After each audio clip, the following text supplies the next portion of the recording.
RCN. Le son de la différence. Bienvenue chers auditeurs et chères auditrices, j'espère que vous allez bien. Je suis ravie de démarrer cette semaine avec vous en ce lundi 8 novembre. Vous pouvez retrouver l'émission en rediffusion sur notre chaîne YouTube et en podcast sur le site internet RCN. Et je suis aussi ravie d'accueillir aujourd'hui dans les Masquetons Madame Vera Ivanaï, enseignante chercheuse à l'Université de Lorraine, à l'ENSIC et grande artiste plasticienne. C'est vraiment un plaisir de vous accueillir aujourd'hui Madame Vera Ivanaï. Comment allez-vous ? Ça va, merci. Je suis ravie de se retrouver ici avec vous aujourd'hui. Merci. J'ai déjà pas mal entendu parler de votre radio et c'est encore un plaisir plus important parce que quand je vois la mission qu'il y a derrière, voilà, faire en sorte que la voix puisse porter, que la voix des plus petits puisse porter, ça compte beaucoup pour moi. Merci beaucoup, Madame Ivanaï. Alors, vous, depuis 98, vous êtes professeur associé en management à l'école de commerce ICN Business School. Depuis 2019, vous êtes chercheuse toujours au sein de l'école ICN Business School pour l'art et la science dans les cadres des objectifs du développement durable. Mais vous êtes également artiste plasticienne avec plusieurs expositions personnelles, collectives et des séminaires. Mais tout d'abord, d'où sont venus tous ces différents attraits pour le management, l'art, le développement durable, etc.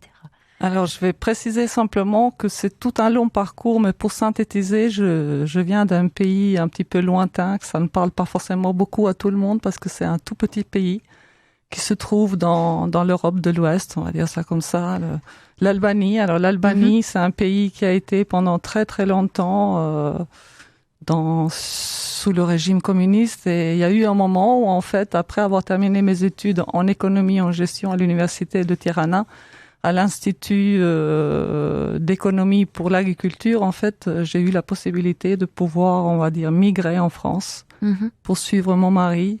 Et dès l'arrivée en France, je suis entrée en contact avec le monde académique, notamment à travers la réalisation d'un DEA, on appelait ça diplôme d'études approfondies en économie et en management, que j'ai réalisé à l'IAE de Nancy, l'Institut d'administration des entreprises. Et ça a été le premier contact, on va dire, un petit peu avec le monde de management, de l'économie plutôt pas centralisée comme c'était le cas de l'économie albanaise, mais plutôt de l'économie un petit peu plus démocratique, je dirais ça comme ça. Ouais. Et au niveau de l'art, d'où ça vous est venu aussi cette passion ? Alors, la passion pour l'art, je pense que c'est quelque chose qui était déjà en moi depuis toujours, depuis que j'étais petite, mais ayant eu, n'ayant pas eu la possibilité de pouvoir vraiment pratiquer l'art. Quand j'étais petite, je rêvais faire du piano, devenir une pianiste. On était un pays pauvre, et même moi dans ma famille, on n'était pas forcément des personnes aisées. On vivait un petit peu dans la pauvreté, on va dire ça comme ça. Donc c'était resté comme un rêve comme ça, mais j'ai jamais pu exercer une activité en lien avec l'art. J'ai plutôt exercé en lien avec la recherche et l'enseignement. Et c'est en 2009, en 2010 plutôt, vous savez, on arrive à un certain âge, on se questionne beaucoup sur notre mission, ce qu'on fait ici, quel est notre rôle, etc. Et à ce niveau-là, je me suis posé la question, mais qu'est-ce que je vais devenir de certaine façon ? Je commençais à avoir une certaine lassitude par rapport à ce que je faisais dans l'enseignement, à la recherche. Et j'ai profité d'une occasion de partir en tant que chercheur invité à Georgia Tech College of Management aux États-Unis. Et j'ai commencé en fait de façon totalement hasardeuse à gribouiller. Voilà. À gribouiller, et derrière ces gribouillages, il y avait comme quelque chose qui émergeait, comme quelque chose qui faisait sens. Et je me suis accrochée à ça. Et puis finalement, depuis ce jour-là, tout s'est déroulé comme une espèce d'une pelote que t'en tires d'un côté, et puis après, la pelote vient avec. Et tout s'est déroulé naturellement après. Tout s'est déroulé naturellement, oui.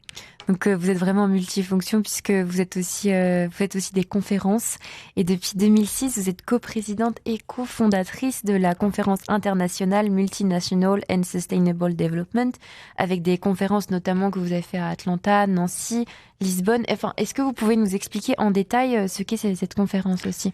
Oui, alors cette conférence qui on pourrait la traduire entreprise multinationale et développement durable, en fait c'est une conférence dont la finalité c'est d'interroger un petit peu le rôle des entreprises multinationales, les grands groupes, qui sont un petit peu comme des institutions, on va dire, et qui ont un rôle majeur à jouer sur le plan économique, mais pas simplement économique, puisque ces acteurs-là ont une puissance et je dirais une ampleur par rapport à leur impact que on peut les considérer presque comme des petits États en fait en soi.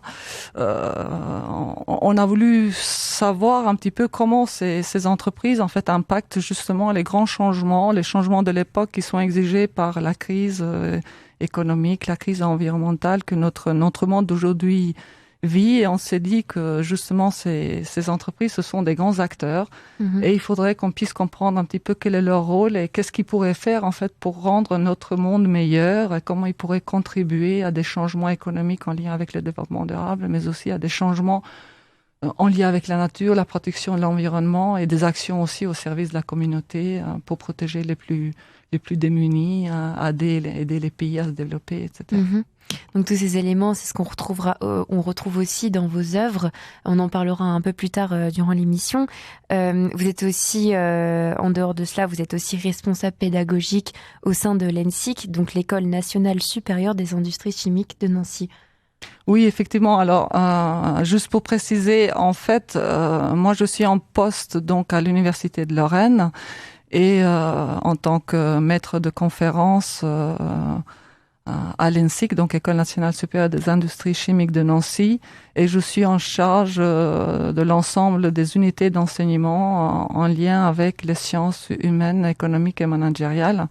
Et je suis arrivée à ce poste-là, en fait, après avoir déjà travaillé pendant 3 ans à l'IAE de Metz,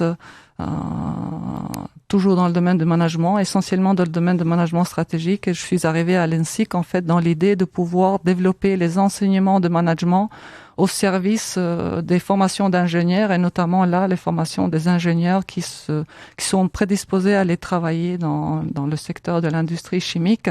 Et donc, j'ai été en charge de la co-construction, la conception de l'ensemble des unités d'enseignement en management et en sciences humaines et sociales à l'ENSIC. La finalité, c'est de donner une double compétence. Alors, on sait très bien que les formations ingénieurs, ce sont des formations dont la finalité, c'est de donner d'abord une compétence technique dans un domaine de compétences bien précis. Et là, en l'occurrence, par rapport au génie des procédés, génie chimique, à l'ENSIC, c'est leur spécialité. D'ailleurs, je les salue au passage parce que ils font un point d'honneur pour dire que nous sommes une école de génie des procédés, alors que moi, j'ai un petit peu de mal à comprendre des fois parce que je ne viens pas de ce milieu-là. Donc, nos étudiants ayant ces spécialités-là, ils avaient très peu de formation en lien avec les sciences humaines et managériales. Et la finalité, justement, de cette responsabilité, c'était de leur donner la possibilité d'entrer en contact avec ces formes de savoir, de développer des compétences pour mieux les préparer pour le monde de l'industrie qui les attend après. Et au niveau du management et de l'ingénierie, vous avez aussi contribué à l'écriture d'ouvrages tels que la contribution de l'art dans la formation en management pour les ingénieurs, ou également la pertinence du coaching au service d'une GRH médiatrice, ou encore la contribution de l'université au développement de l'entrepreneuriat en Albanie, pour ne citer que ces ouvrages, car il y en a eu beaucoup. Est-ce que vous pouvez nous en parler également ? Oui, alors effectivement, il y a un certain nombre d'ouvrages qui n'ont pas été écrits par moi, ni coécrits, parce qu'en fait, il y a un certain nombre d'ouvrages qui ont été réalisés suite à la conférence Entreprises multinationales et développement durable. Nous avons, pour cette conférence, organisé jusqu'aujourd'hui 5 sessions dans différents pays du monde. En fait, on a organisé déjà à Atlanta en collaboration avec Georgia Tech College of Management. On l'a réalisé en Inde en collaboration avec l'université de New Delhi. On l'a réalisé en Portugal. Et tous ces pays, en fait, nous ont permis effectivement d'accueillir, d'héberger cette conférence. Et donc 5 ouvrages. Le 5e va sortir maintenant, justement, en partenariat avec les éditions Elgar Publishing. C'est un éditeur international, en fait, qui publie souvent beaucoup d'ouvrages dans le domaine des sciences humaines et managériales, mais pas que, et dans le domaine de l'économie aussi. Et donc, nous avons déjà coédité avec notamment 2 de mes mes partenaires et collègues institutionnels et aussi, je dirais, de recherche. D'abord, John McIntyre, qui est le directeur d'un centre de recherche à Georgia Tech College of Management qui s'appelle Cyber. C'est un centre de recherche, en fait, qui travaille beaucoup en l'éducation au service de management. Mm-hmm. Et puis, bien sûr, en partenariat avec mon centre de recherche dans lequel je développe mes activités de recherche, qui est CEREFIGE, en fait, Centre européen de la recherche en économie financière et gestion d'entreprise, qui sont à l'Université de Lorraine, et aussi en partenariat, bien sûr, avec l'École de commerce ICN Business School. Donc, 3 partenaires essentiels, un petit peu de longue date. Nous sommes les cofondateurs, en fait, John McIntyre et Sylvester Ivanay, qui est aussi mon mari, que je salue aussi au passage. Voilà. Nous avons donc concréé cette conférence et après valorisé les travaux de recherche qui ont été faits par des multiples de, je dirais, 200, 300 chercheurs maintenant qui ont travaillé et leurs travaux ont été publiés dans ces ouvrages-là. Et après, effectivement, il y a pas mal d'écrits que j'ai réalisés aussi, pareil, souvent en collaboration avec d'autres collègues qui sont apparus, que ce soit sur des problématiques de gestion de ressources humaines, de management, de coaching, et beaucoup aussi sur des problématiques de l'éducation à travers l'art. Et ça, j'aimerais bien effectivement mentionner que ça concerne un des sujets de recherche qui me passionne et sur lesquels je travaille beaucoup actuellement. La finalité, c'est surtout de comprendre quel est le rôle et la contribution de l'art au service de développement durable, mais tout simplement comment l'art et les artistes peuvent contribuer au développement et au changement des comportements, des attitudes pour faire en sorte que notre vie devienne meilleure et aussi que le monde change et que on arrive à passer ces caps de ces crises qui nous assaillent, je dirais, un petit peu de plein fouet à ce moment-là, quoi. Donc l'art pour vous aussi, c'est une question de faire bouger les choses, c'est une question de remise, et quelque chose qui va faire remettre une remise en question. Oui, effectivement, totalement, 100%, je partage ce point de vue, Sarah, parce que, en fait, juste pour vous dire, il y avait une phrase, bien sûr, la phrase, tout le monde la connaît, celle de Dostoïevski qui disait « Seule la beauté pourra sauver le monde ». Bon, effectivement, tant que je ne faisais pas de l'art, le sens de cette phrase ne sonnait pas aussi fort en moi, mais à partir du moment où j'ai commencé à pratiquer l'art, en fait, je me suis rendu compte du pouvoir transformateur de l'art et justement en quoi il peut contribuer pour changer. Et à ce niveau-là, c'est vrai que moi, en tant que scientifique, au début, on se dit que simplement la rationalité, l'analyse rigoureuse, plutôt les lois universelles, je dirais, de la science pourraient changer le monde. Mais en fait, je me suis rendu compte qu'on a laissé à côté de nous toute une partie, je dirais, de l'humanité tout entière. En fait, c'est le côté sensible que chacun d'entre nous a en soi. Et ce côté sensible, quand on le mobilise, notamment à travers l'art, parce que l'art, il sert à un médium pour pouvoir faire ce lien entre notre côté sensible, les émotions surtout, et après de se rendre compte en quoi ces émotions peuvent effectivement jouer un rôle important pour la transformation, parce que tous les travaux de recherche montrent maintenant que pour des changements significatifs et sur le long terme, nous avons besoin de mobiliser pas simplement nos pensées, nos idées. Des idées, on en a eu plein jusque-là, on va dire. C'est pas pour autant pour ça qu'on arrive à passer à l'action et c'est pas pour autant pour ça qu'on arrive à rendre notre monde meilleur. Ce qui est nécessaire actuellement, et là aussi, je pense que nous avons un rôle à jouer tous en tant qu'artistes, mais pas simplement en tant qu'artistes, en tant que citoyens de ce nouveau monde, on va dire. C'est de mobiliser justement ces formes d'apprentissage, ces formes de connaissances qui viennent du sensible, du vécu émotionnel, de ce que nous ressentons par rapport au monde et aux choses, et les mettre au service de la transformation. Alors d'abord de l'humain, parce que l'être humain peut se transformer beaucoup à travers ce vécu émotionnel. L'art contribue pour beaucoup à ça, parce qu'il nous donne la possibilité de se connecter à ce côté sensible de nous, mais en même temps de se rapprocher de plus près de notre, je dirais, notre dimension humaine ou l'humanité qui est en nous, en fait. Et quand on se connecte à travers le vécu émotionnel, en fait, les choses se transforment d'une façon beaucoup plus profonde et aussi elles se transforment, je dirais, sur le long terme.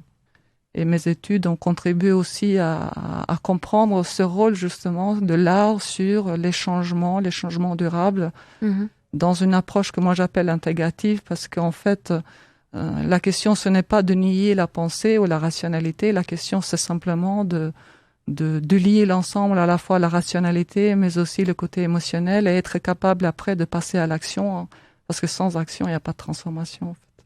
Alors vous dites que l'art donne la possibilité de se rapprocher à la dimension humaine. On en parlera juste après, puisqu'on écoute maintenant On ira de Lupejika et de Céron sur RCN.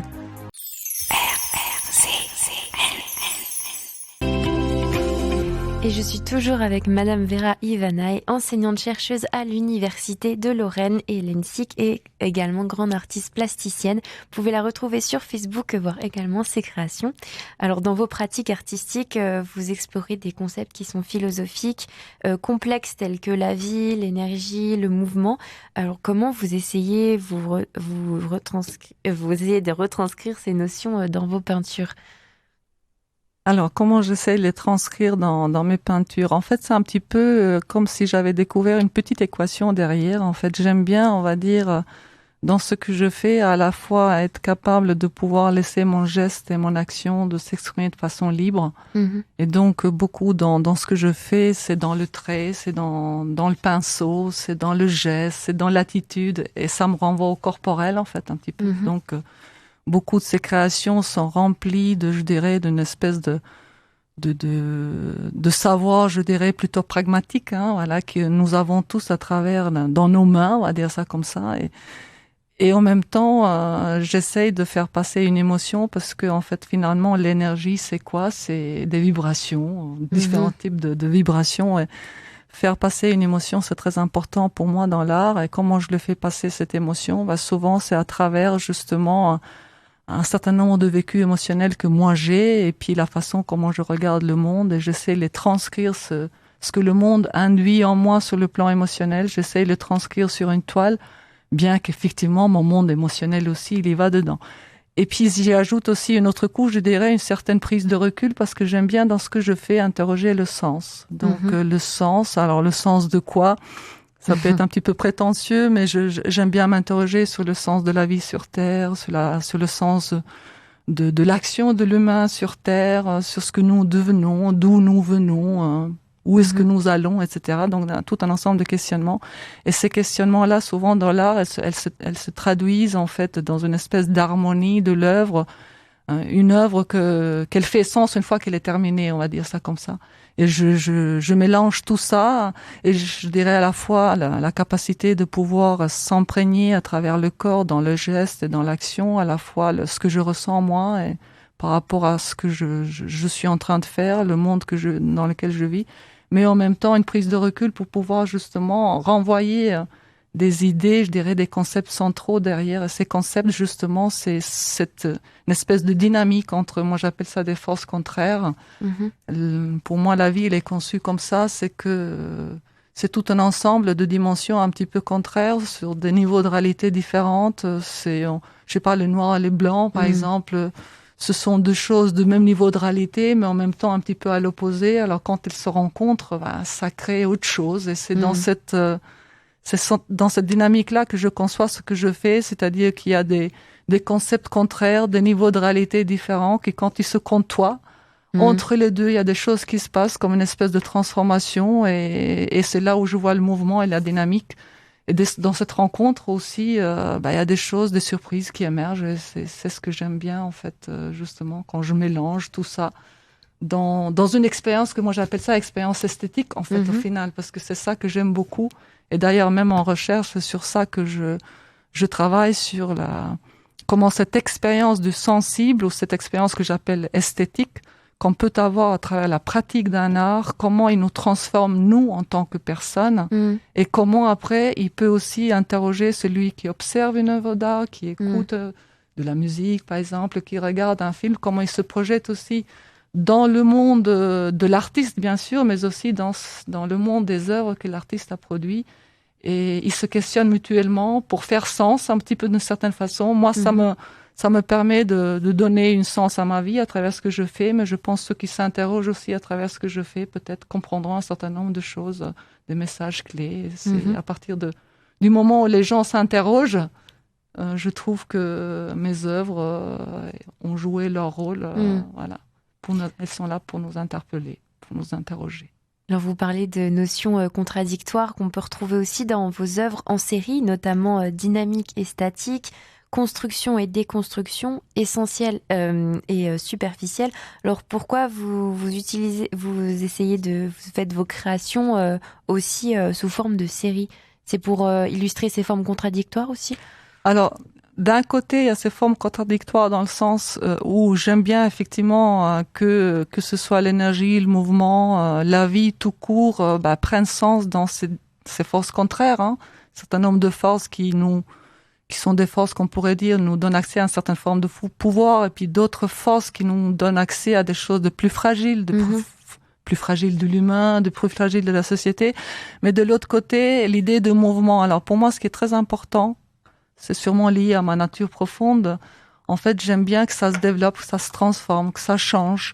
Et à partir du moment où j'ai effectivement investigué, on va dire, recherché, parce que ce qui est en arrière-fond de toute ma démarche esthétique, c'est une forme de quête du beau, on va dire ça comme ça. Alors, je parle de beau, pas simplement du beau dans le sens positif du terme, mais toute forme d'expression du beau. Le dramatique peut être beau, je dirais le moche peut être beau. Voilà, il y a cette notion de beau dans tout ce qui existe, qui est inhérente à toute chose. Et j'aime bien après effectivement que cette notion de beau se transpose dans différents contextes et que ça évolue, que ça progressive. Donc pour moi en fait, quand je commence à travailler sur une série, j'ai une idée de ce que je veux explorer. Prenons l'exemple, par exemple, de la dynamique simple, voilà, qui est essentielle et puis universelle. Alors, l'essentiel pour moi, c'est tout ce qui renvoie au sens, mais universel, ça peut être aussi quelque chose qui renvoie à des choses beaucoup plus larges. Et une fois que j'ai exploré une série, en fait, je me rends compte que au fur et à mesure de l'exploration d'une série, des choses nouvelles émergent en fait à la rencontre au fur et à mesure du travail, et s'impose comme une nécessité d'aller au-delà en fait de cette première série par exemple. Donc tout se conçoit comme ça en lien. Une série est liée avec une autre, mais ce sont des développements, je dirais, à des niveaux un petit peu différents de ce que j'ai commencé à un endroit. Même si je me rends compte que finalement, toutes ces séries, elles ont un fil conducteur. C'est ce que je vous disais. J'interroge bien la vie, le sens de la vie sur Terre. J'interroge bien l'énergie. Et l'énergie, alors, tout type d'énergie. Voilà. Nous sommes tous des êtres d'énergie. On pourrait dire même de lumière, d'une certaine façon. Mais la lumière est partout dans l'univers.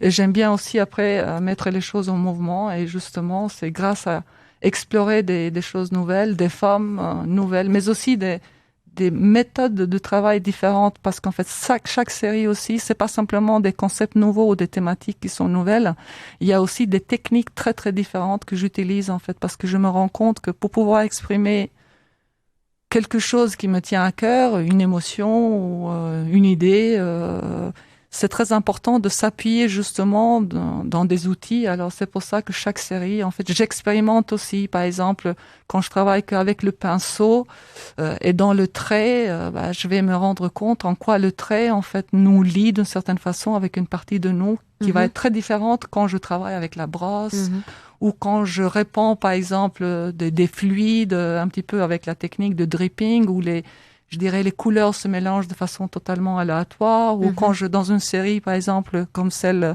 que j'intitule Construction, déconstruction, où j'utilise des formes plutôt très géométriques, j'utilise des cadres bien précis, mais après, toutes ces choses-là me permettent de travailler sur la perspective. À partir de là, c'est des lieux habités, des personnages viennent s'imbriquer dedans, et au fur et à mesure, en fait, la toile, elle prend vie, et puis après, elle appelle d'autres toiles, un petit peu comme ça. Voilà. Ils se disent, il y en a un autre qui arrive alors que je l'avais même pas prévu, ou même une série qui arrive que je l'avais pas prévu.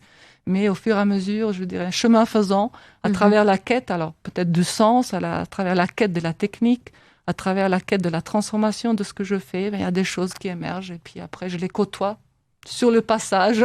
Et une fois que j'ai fait connaissance avec ces éléments-là, je fais une série, et à un moment donné, j'ai l'impression que ça y est, c'est bon, j'ai fini, j'ai plus à explorer dans cette série-là, j'ai donné l'essentiel qui était important pour moi, et donc après, ça s'impose comme une nécessité de passer à une série supérieure. C'est comme ça que ça se développe, en fait. Alors vous parlez beaucoup d'énergie et vous disiez justement que l'énergie c'est la vibration. Est-ce que aussi, dernière petite question, l'émission va bientôt toucher sur sa fin, vous allez faire une exposition qui arrive du 20 novembre au 7 janvier prochain à Châtillon-sur-Seine à la Galerie d'Art et d'Or. Est-ce qu'on va retrouver aussi toutes ces vibrations dont vous parlez aussi? Tout à fait. Alors cette exposition, effectivement, c'est une exposition qui va se réaliser en partenariat aussi avec un autre artiste qui s'appelle Florian Rosier, que je salue aussi au passage, parce que lui, il est plutôt maître verrier, donc il va amener des œuvres, plutôt des sculptures. C'est le verre qui est travaillé. Moi, je vais arriver avec la peinture. Et dans cette exposition, on va trouver toute cette énergie-là, les couleurs, mais aussi les différentes séries. Je dirais, l'exposition va s'organiser autour à la fois de ces séries-là, comment je vais les mettre un petit peu en dialogue, comment ils vont se projeter un petit peu dans la perspective à partir du début où j'ai commencé à travailler dans l'art et puis jusqu'à maintenant. Mais en même temps, mes œuvres, elles vont dialoguer aussi avec justement cette autre forme d'énergie dans les sculptures et dans le verre. Le verre, c'est beaucoup de transparence, c'est aussi la réflexion de la lumière, ça m'envoie à des concepts aussi tout simples de physique, etc. Et donc tout ça va s'imbriquer ensemble, à la fois, je dirais, l'énergie, le mouvement, les différentes séries, et aussi ça va dialoguer avec d'autres formes d'expression à travers les sculptures de Florian Rosier qui sont en verre. Donc je rappelle que c'est du 20 novembre au 7 janvier à Châtillon-sur-Seine à la Galerie d'Art et d'Or. Merci beaucoup Madame Vera Ivanaï d'être venue au micro des Masquetons. Je rappelle que vous êtes enseignante chercheuse à l'Université de Lorraine à l'ENSIC et artiste plasticienne. Je remercie aussi Jean-Luc à la technique. Je vous souhaite une très belle journée sur RCN. Prenez soin de vous et je vous donne rendez-vous demain à 13h. Ciao. RCN, www.rcn-radio.org